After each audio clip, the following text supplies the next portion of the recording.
बहुत बड़ा मामला, एक बहुत अहम खबर आपके सामने रखते हैं। भारत के रूस से बढ़ते ताल्लुकात। असल में रूस ने कह दिया है, भारत ने नहीं कहा है, बल्कि रूस ने ही कह दिया है कि हम इंडिया तक अब रेलवे लाइन बिछाने वाले हैं। मुझे तो इस चीज़ को देख के बड़ी हैरानगी हुई है कि प्रेसिडेंट पुतिन की जो तारीफ है कि अब ये कहा जाए कि क्या रशिया इंडिया जो रेल कॉरिडोर है ये यूरेशिया का एक बड़ा बिग ट्रेड राउट बन सकता है।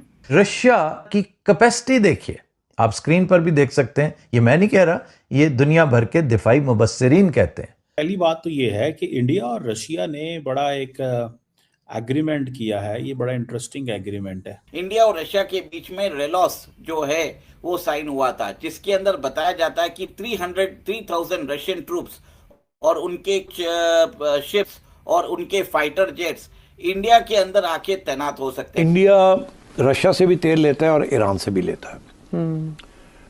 ठीक, ईरान के ऊपर अमेरिका ने एम्बार्गो लगाया हुआ है, मगर उसके बावजूद इंडिया ईरान से तेल लेता है और वो ईरान के लिए बहुत इंपॉर्टेंट है। ईरान की नीयत ठीक नहीं है, पाकिस्तान हाई अलर्ट है। वही हुआ है जिसका डर था। मक्का दिफाई मुआहिदे के बाद बाज़ाब्ता तौर पर न सिर्फ सऊदी अरब पर हमला हुआ है, बल्कि इस हमले की जिम्मेदारी भी कबूल कर ली गई है। जो रशियन प्रेसिडेंट है पुतिन, वो बहुत ज्यादा तारीफ कर रहे हैं इंडियंस की।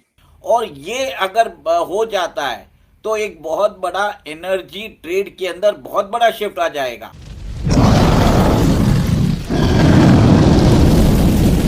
हेलो दोस्तों, जय हिंद। जैसा कि आज की वीडियो क्लिप में आपने देखा, रूस अब भारत तक पहुंचने के लिए एक नए रेल कॉरिडोर की संभावना तलाश रहा है। रूस के उप प्रधानमंत्री मरात खुसलनिन ने भारतीय महासागर तक रेल कनेक्शन विकसित करने पर जल्द विचार करने की बात कही है। संभावित रूट मध्य एशिया से होते हुए तुर्कमेनिस्तान, ईरान, अफगानिस्तान और पाकिस्तान के रास्ते भारत तक पहुंच सकता है। हालांकि इस योजना को हकीकत बनाने के लिए कई देशों की मंजूरी और बड़े स्तर पर इंफ्रास्ट्रक्चर तैयार करना होगा। अगर यह प्रोजेक्ट सफल होता है तो भारत रूस के बीच माल ढुलाई का समय काफी कम हो सकता है और समुद्री रास्तों पर भारत और रूस की जो निर्भरता है वो भी काफी घट सकती है। वहीं दिल्ली और मॉस्को के बीच सीधी ट्रेन सेवा की संभावना भी चर्चा में है। मौजूदा दूरी करीब 6,000 किलोमीटर है, जबकि संभावित रेल नेटवर्क करीब 7,000 किलोमीटर तक लंबा हो सकता है। तो चलिए दोस्तों, चलते हैं आज की वीडियो की तरफ। से इंडिया तक ट्रेन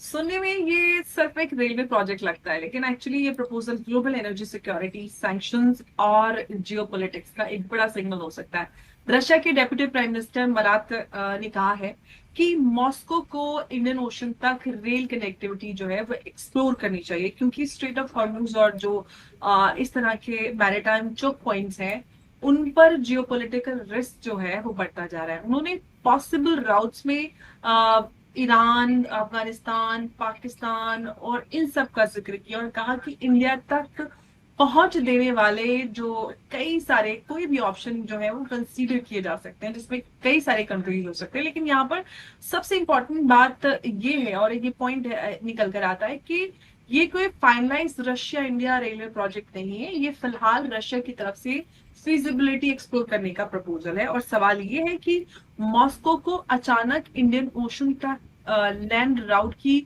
जो जरूरत है वो क्यों महसूस हो रही है? क्या ये सिर्फ एक ट्रेड डाइवर्सिफिकेशन है, या फिर ये कहें कि रशिया यूक्रेन वॉर, सैंक्शन और जो स्ट्रेट ऑफ हॉर्मुज में हमने देखा है कि जो कुछ चल रहा है, ब्लॉकेज हुए हैं जिसकी वजह से एनर्जी क्राइसिस और ग्लोबल इकोनॉमी पे इतना असर आया है, उस रिस्क के बीच में अपनी जो इकोनॉमिक लाइफलाइन है उसका ऑल्टरनेटिव आर्किटेक्चर जो है वो क्रिएट करना चाहता है। तो इसको समझेंगे कि आखिर ये जो प्रपोजल आया है, सॉफ्ट प्रपोजल है, एक सजेशन समझ सकते हैं, इसके पीछे क्या कुछ है और क्या कुछ बदल सकता है, इसको समझने की कोशिश करेंगे। और इस पर बातचीत करने के लिए एक बार फिर से हमारे साथ मौजूद हैं उमेश अग्रवाल जी। उमेश जी, बहुत स्वागत है आपका। जय, नमस्कार।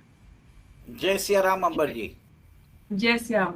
उमेश जी, ये प्रपोजल और ये जो बात है ये रशिया की तरफ से हुई है, तो आपको क्या लगता है कि रशिया को जो सी राउट से क्या प्रॉब्लम है, क्या कुछ चैलेंजेस आ रहे हैं, या फिर ये कहें कि ये एक दूर की सोच जिसे कह सकते हैं कि आजकल जो कुछ चैलेंजेस हैं, तो क्या अब ये कहा जाए कि क्या रशिया इंडिया जो रेल कॉरिडोर है ये यूरेशिया का एक बड़ा बिग ट्रेड राउट बन सकता है? देखिए अंबर जी, कुछ समय से रशिया के जो ऑयल इंफ्रास्ट्रक्चर है, एनर्जी इंफ्रास्ट्रक्चर है, उनके जो पोर्ट्स के अंदर ऑयल की कैपेसिटी जो स्टोर करने वाले टैंकर्स है, पाइपलाइंस है, उनके ऊपर यूक्रेन ने कंटिन्यूसली हमला कर दिया है। ऐसा है कि 40% जो रशियन सप्लाईज है वो इफेक्ट हो चुकी है। अब रशिया के लिए सबसे बड़ी बात है, it is a landlock nation. उसका एक ही दो बहुत ही छोटा एक तरह से उसका नेवल रूट है, और उसका जो मैक्सिमम उसका जो नेवल रूट है वो आर्टिक सी में होता है या बॉस्फोरस सी में होता है। और ये बॉस्फोरस सी वाला जो रूट है वो कंट्रोल किया है टर्की ने, जो एक नेटो मेंबर है। सबसे बड़ी बात है कि अमेरिका ने भी अभी एक तरह से 100% सैंक्शंस लगाने की धमकी दी है रशिया के जो सबसे बड़े जो बायर्स है, चाइना, इंडिया, अजरबैजान, इन लोगों के ऊपर। अब सबसे बड़ी बात है कि अब रशिया चाहता है कि उसका जितना भी ऑयल ट्रांसपोर्टेशन या गैस का ट्रांसपोर्टेशन हो वो पाइपलाइन के थ्रू हो। इसके लिए रशियन प्रेसिडेंट ने ये आइडिया फ्लोट किया है। सबसे बड़ी बात है अंबर जी, ये नई आइडिया नहीं है। ऑलरेडी एक तरह से 2003 या 2004 में ईरान, पाकिस्तान, इंडिया पाइपलाइन को एक तरह से बहुत पहले ही इसकी एक आइडिएशन आ चुकी थी, जिसको इंडिया ने अमेरिकन प्रेशर में आके उस समय की कांग्रेस सरकार ने 2009 में रद्द कर दिया था। ऐसे ही एक और एक प्रोजेक्ट है तुर्कमेनिस्तान, अफगानिस्तान, पाकिस्तान और इंडिया, तापी इसको पाइपलाइन बोलते हैं। अब इसी तापी पाइपलाइन को वह जो एशियन डेवलपमेंट बैंक है ये उसको सपोर्ट कर रहा है। अब रशिया चाहता है कि ये तापी पाइपलाइन के अंदर रशिया से स्टार्ट हो जाए और उसी ट्रेड रूट के हिसाब से वो भारत तक गैस और ऑयल पहुंचे। सबसे बड़ी बात यहाँ पर यह है कि आज इंडिया, पाकिस्तान और चाइना के बीच में जियोपॉलिटिकल टेंशन्स है, और ये अगर हो जाता है तो एक बहुत बड़ा एनर्जी ट्रेड के अंदर बहुत बड़ा शिफ्ट आ जाएगा। क्योंकि आप ये देखिए कि जो अमेरिकन इंफ्रास्ट्रक्चर है, अमेरिकन इंश्योरेंस कंपनीज है, अमेरिकन शिपिंग कंपनीज है, अमेरिकन जो इंफ्रास्ट्रक्चर बना हुआ है जो मैरीटाइम ट्रेड को हैंडल करता है, उन सबको फर्क पड़ने वाला है अगर ये हो जाता है।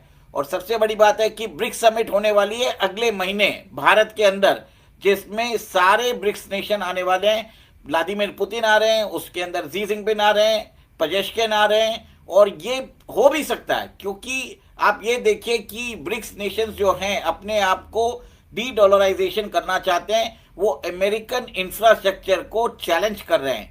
और सबसे बड़ी बात है कि कोई भी अमेरिकन जो इंफ्रास्ट्रक्चर अमेरिका के जो एग्जिस्टिंग वर्ल्ड ऑर्डर को चैलेंज करता है, अमेरिका तब छोड़ता नहीं है उस कंट्री को। एक तरह से डायरेक्ट वॉर है against the American government, American survival, क्योंकि आज अमेरिका सर्वाइव कर रहा है डॉलर के हिसाब से।